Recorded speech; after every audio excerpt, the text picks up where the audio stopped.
Hello and welcome back to Happy Home Cooking. Today I have a super easy, zero prep, one pan weeknight meal for you. We are making a baked tortellini Alfredo. We make this using refrigerated cheese tortellini, a jar of Alfredo sauce, lots of delicious spinach and grape tomatoes, as well as some sausage. We often make this using Italian sausage, but today we're going to be using Impossible sausage. Impossible sausage is a meatless, plant-based product. It has a really great flavor and texture. Even the meat eaters in your house will love it and won't be able to tell the difference. So whether you're vegetarian or maybe just looking to do some meatless Mondays or whatever it is, this can be a great choice, but you can really use any sausage you like. We buy our tortellini in a big 2-pack that are 18 ounces each. So last week I made our family's favorite tortellini soup. I will put a link to that recipe in the description in case you missed that one.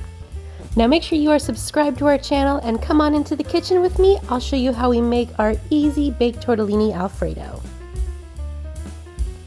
So we're going to start with a tablespoon or two of olive oil in a pan over a medium-high heat.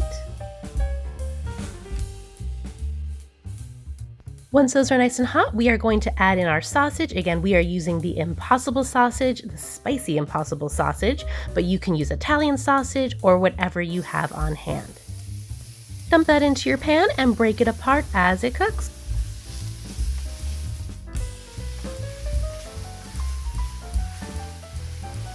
Once our sausage is cooked, we'll add in a rounded teaspoon of minced garlic. I buy my garlic already minced in a jar. This one's from Costco. So again, no prep, no chopping. Stir that in and give it a minute or so until that garlic is nice and fragrant. Now we'll deglaze our pan with 1 cup of water. Just pour that in and use your spatula to scrape up any of those yummy brown bits at the bottom of your pan. One thing I love about one dish recipes, aside from not having a ton of dishes, is that all that delicious flavor is kept in the one pan that we're cooking in. So now we'll add in 1 teaspoon of chicken bouillon, or I am using the Better Than Bouillon chicken base. If you prefer, you could just substitute 1 cup of chicken broth instead of the water and chicken bouillon. Next, we're adding in our Alfredo sauce. I am using a 24.5 ounce jar. I'm using Sonomore Gourmet brand today.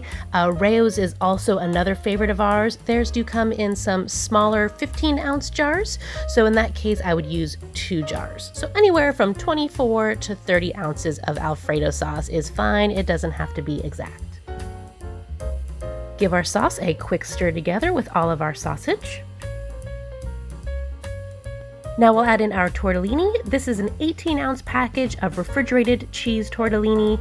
You could really use any kind you like when you make this. Come back, leave me a comment, let me know what kind you used and how it turned out. We'll just stir these tortellini into our sauce so that they are all thoroughly coated.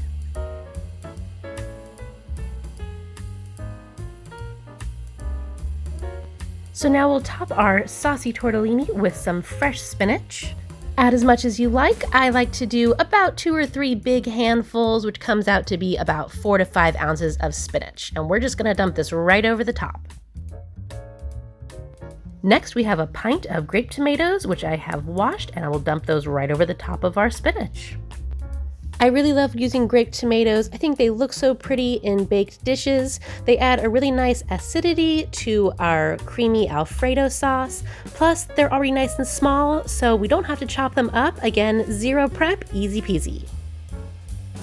Now we're going to cover up our pan and we will bake our tortellini Alfredo at 400 degrees for 30 minutes.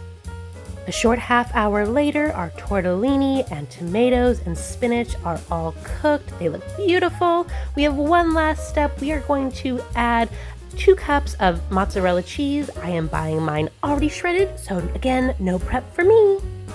Sprinkle your cheese over the top.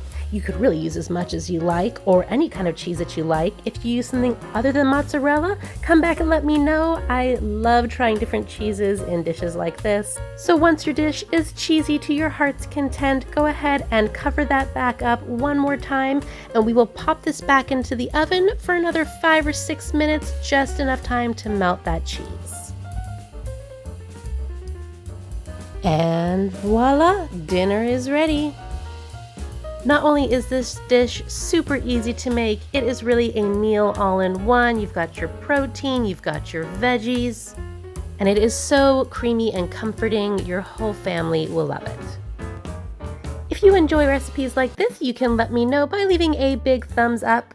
And after you try it, I would love for you to come back and leave a comment letting me know how it turned out for you. Until then, make sure you are subscribed to our channel. Don't forget to hit the bell for notifications. And I wish you a wonderful day and happy home cooking.